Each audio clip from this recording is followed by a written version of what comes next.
શાંતિપૂર્ણ રીતે આ બધા લોકો આવે વિરોધ કરવા દો દોસ્તો ભાઈ મહેરબાની કરીને કોઈનો લપ ના કરો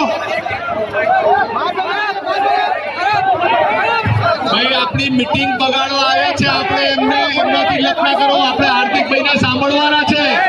બધા બેસી જાઓ